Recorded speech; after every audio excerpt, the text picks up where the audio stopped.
মাসে দই খাওয়া নিষেধ, আশ্বিন মাসে দুধ খাওয়া নিষেধ, আর এবং কার্তিক মাসে ডাল খাওয়া নিষেধ। কার্তিক মাসে ডাল খেতে নেই। তা যারা এইগুলো পালন করতে পারবে তাদের জন্য উত্তম।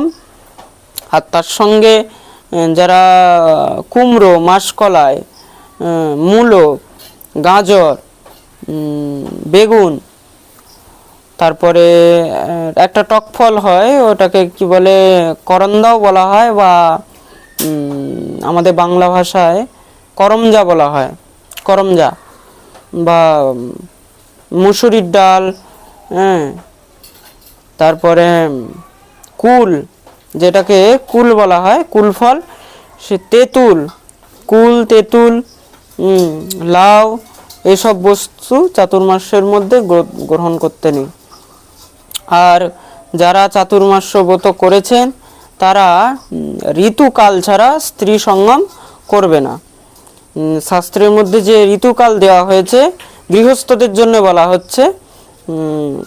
আর বিশেষ করে চাতুর্মাস্যের মধ্যে সজনেকে একদম গ্রহণ করতে নেই, বা সজনার ডাঁটাও গ্রহণ করতে নেই। আর বাকি কি কি খেতে নেই এগুলো সব বলেই দিলাম। কোন মাসে কি খেতে নেই, চাতুর্মাস্যের মধ্যে তাম্বুল গ্রহণ করতে নেই। যারা ব্রত করেছে পান খেতে নেই। এই পান খাওয়ার কথাটা যে বলা হয়েছে এই চাতুর্মাস্যের পরে বলা হয়েছে, চাতুর্মাস্যের মধ্যে নয়। আর যত পারবে হরিনাম জপ করবে, নমো নারায়ণ, নমো নারায়ণায় নমো, শ্রী হরায় নমো, শ্রী হরায় নমো, শ্রী হরায় নমো, বা যারা গুরুদেব প্রদত্ত মন্ত্র ইত্যাদি পেয়েছেন সেইগুলো জপ করবেন। বা হরিনাম সবসময় জপ করতে পারেন, হরে কৃষ্ণ কৃষ্ণ কৃষ্ণ হরে হরে, হরে রাম রাম রাম হরে হরে, এই মহামন্ত্র জপ করতে পারবেন। সবসময় জপ করবেন। আর এই প্রকার ইত্থান একাদশী যখন আসবেন 4 মাস পরে, কার্তিক মাসের শুক্লপক্ষের যে একাদশী, সেই একাদশীতেই তখন ভগবান শ্রীহরি জাগ্রত হন, বা জাগ্রত হয়ে যখন বিধিবিধান দিয়ে পূজন ইত্যাদি করিয়ে তখন তৎপশ্চাৎ দ্বাদশীর দিন পারণ ইত্যাদি করে ব্রাহ্মণ বৈষ্ণব সেবা ইত্যাদি দিয়ে ভগবানকে নিজের সাধ্য মতো সমস্ত সব উপচার দিয়ে সেবা পূজা ইত্যাদি করে নিজের সাধ্য মতন দান ধর্ম ইত্যাদি তখন করে চাতুর্মাস্য ব্রত তখন সমাপন করতে হয়। এটা হলো চাতুর্মাস্য ব্রতের বিধি।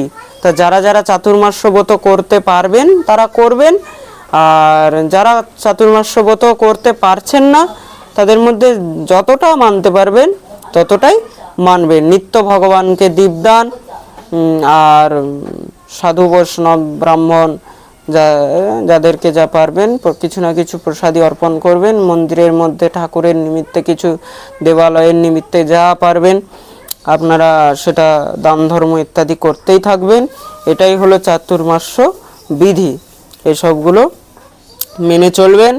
এই একাদশী থেকে নিয়ে যে যতটা পারবে, যে যতটা সামর্থ্য সে সেইভাবেই সাধ্য অনুসারে মেনে চলবেন।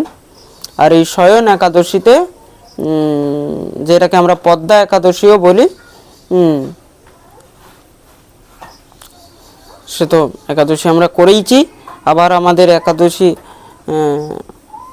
আসছে, তার জন্য প্রস্তুত হন।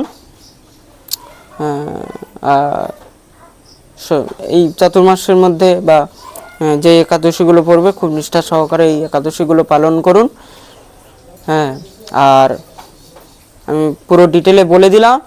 আর আমাদের এই ভিডিও ভালো লাগলে ভাগবত ভক্তি, শ্রী ভাগবত ভক্তি পথ এই চ্যানেলটিকে সাবস্ক্রাইব করে, ফেসবুক থেকে দেখলে ফেসবুকে ফলো করুন, ইউটিউব থেকে দেখলে ইউটিউবকে সাবস্ক্রাইব করুন, করে আমাদের পাশে থাকুন, এই পরিবারের সঙ্গে জুড়ুন। নিত্য নতুন এই রকমই ব্রতকথা হরিকথা নিয়ে আমরা উপস্থিত হব। রাধে রাধে, জয় রাধা শ্যাম সুন্দর।